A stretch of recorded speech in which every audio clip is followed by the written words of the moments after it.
Halo, assalamualaikum warahmatullahi wabarakatuh, Bapak Ibu semua.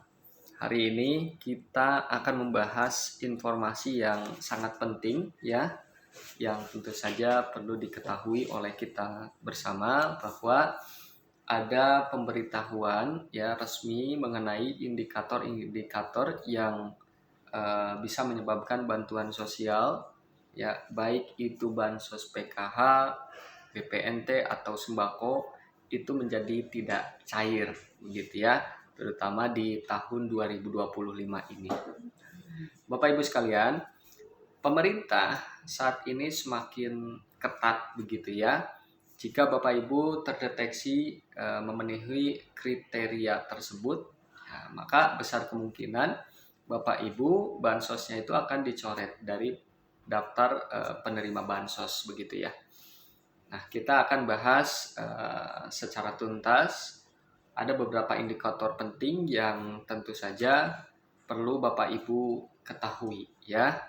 Jadi Bapak Ibu harap simak baik-baik ya agar bantuan Bapak Ibu tetap aman atau Bapak Ibu siap untuk lulus mandiri ya, graduasi mandiri begitu ya. Nah, Bapak Ibu sekalian, tentu kita mulai dari indikator pertama ya. Jadi indikator pertama adalah terkait dengan verifikasi data KPM yang semakin ketat ya dan terintegrasi begitu. Jadi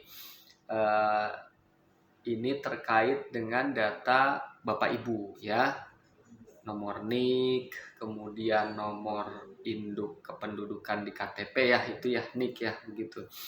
Itu harus mutlak valid begitu ya dan terintegrasi dengan data kependudukan di Kementerian Dalam Negeri, Kemendagri. Nah, apabila NIK dan data di kartu keluarga yang Bapak Ibu miliki itu bermasalah, maka bansosnya bisa saja itu otomatis terhenti begitu ya.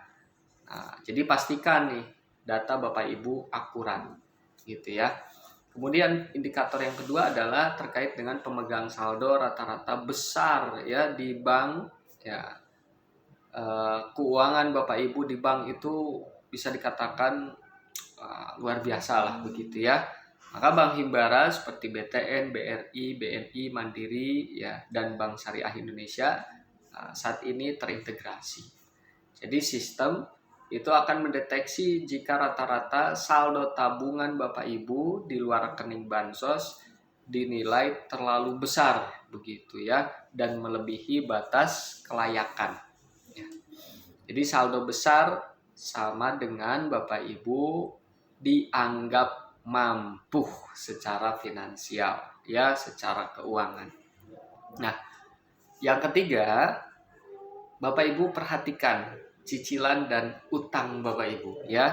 Jika Bapak Ibu terdeteksi memiliki cicilan begitu ya yang dianggap mewah atau besar baik pada lembaga keuangan resmi ya, pinjaman bank atau bahkan fintech begitu ya, seperti yang kita ketahui lah beberapa perusahaan fintech ya, maka ini akan menjadi indikator ekonomi yang kuat bahwa kondisi finansial Bapak Ibu sudah membaik sehingga Bapak Ibu bisa kemungkinan dicoret dari kepesertaan bansos gitu ya.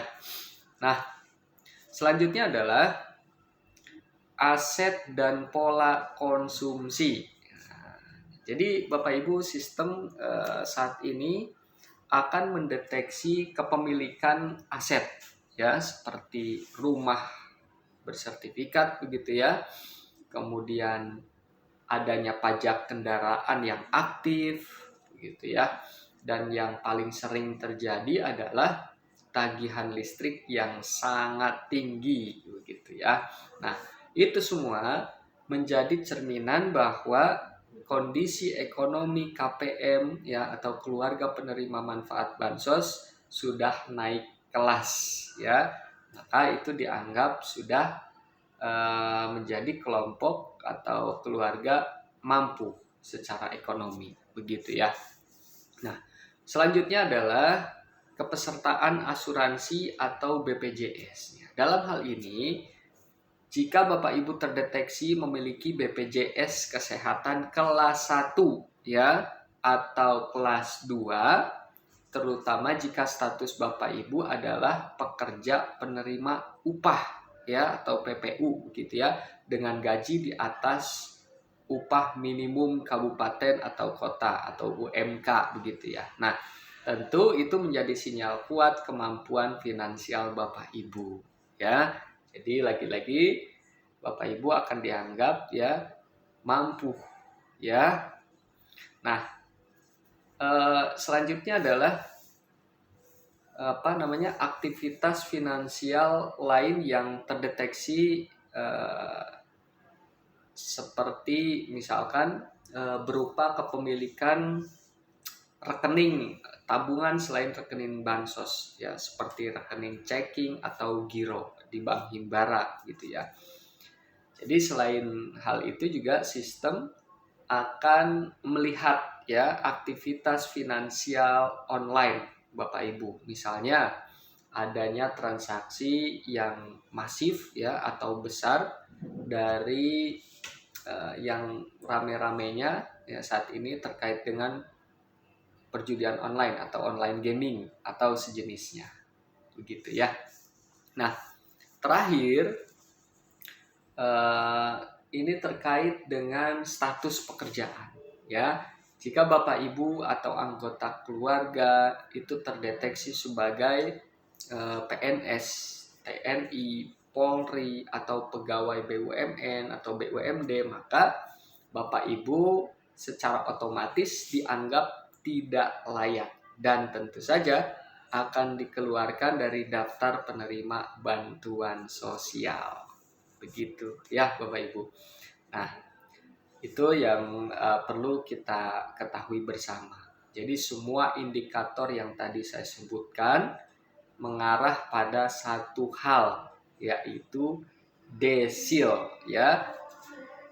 Desil itu tingkat kesejahteraan ya. Jika data Bapak Ibu menunjukkan bahwa desil Bapak Ibu sudah berada di desil 6 hingga desil 10 begitu ya, maka bantuan sosial Bapak Ibu tidak akan disalurkan lagi. Jadi kemungkinan kepesertaan bansosnya akan dicoret. Mengapa demikian? Ya, mungkin Bapak Ibu bertanya, kenapa ya?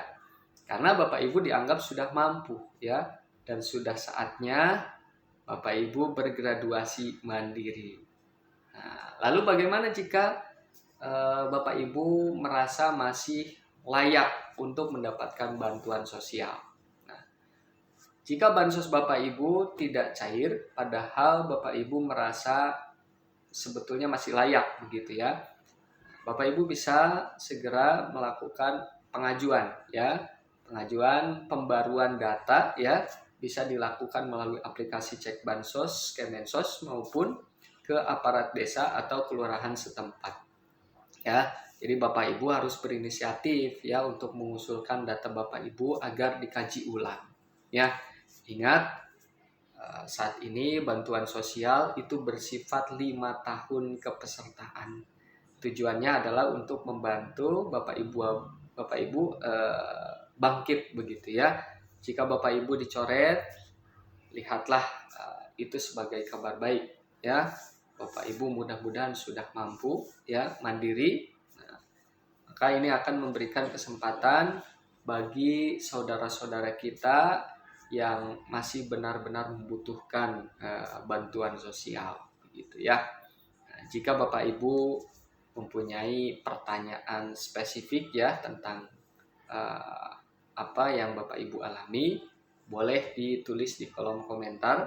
Jangan lupa like, share, dan follow akun ini supaya Bapak Ibu mendapatkan informasi bantuan sosial terbaru ya dari saya gitu ya. Dan jangan lupa Bapak Ibu bisa saling sharing ya informasi, sharing pengalaman di kolom komentar yang disediakan Apakah Bapak Ibu barangkali menemui atau mengalami kasus-kasus tertentu? Boleh ditulis di kolom komentar. Sampai jumpa di video berikutnya. Terima kasih. Assalamualaikum warahmatullahi wabarakatuh.